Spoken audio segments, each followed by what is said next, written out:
Based on current events and the actions of the Department of Government Efficiency, many folks are learning that the federal government may cancel your contract at any time, even if you're doing everything right.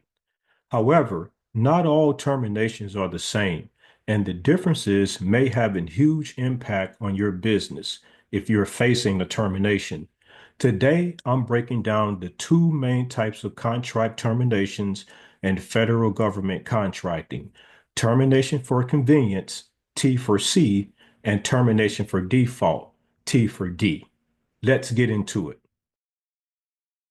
First, let's talk about a termination for convenience, or T4C. A T4C is when the government exercises its right to completely or partially terminate performance of work under a contract when the government deems it to be in its best interest. This happens when the government decides to end the contract even if the contractor is performing well. This isn't necessarily bad news.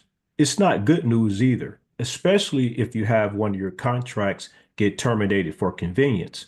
When a T4C happens, it just means the government no longer needs what they originally contracted for. It could be due to budget cuts, mission changes, or shifting priorities. See FAR Clause 52.249, Tac 1, termination for convenience of the government. Also, see the prescription in FAR 49.502A1. It is a total bummer if your contract gets T4C'd because you can no longer depend on the future cash flow that was guaranteed by the government contract. So what happens if your contract is terminated for convenience? The good news is you're entitled to compensation for the work you have completed, plus reasonable costs for winding down your contracting operations.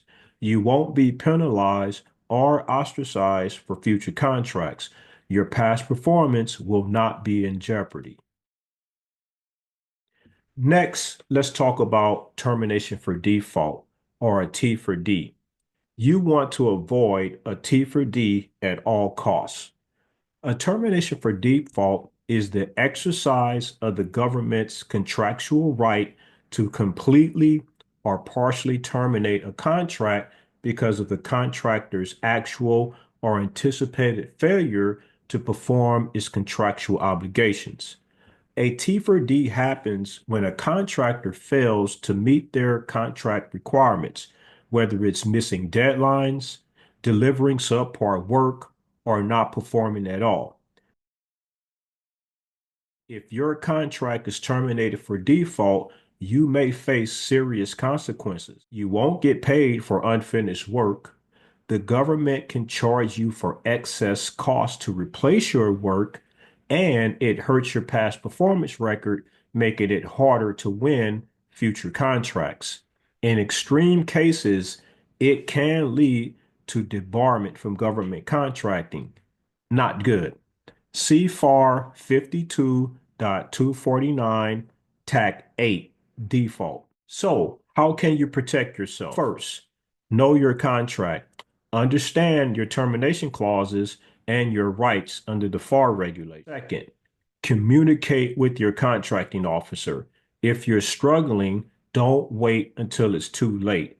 If you don't understand the process, ask questions or get help. Third, document everything. Keep records of your performance and any challenges you face. Documentation is your saving grace.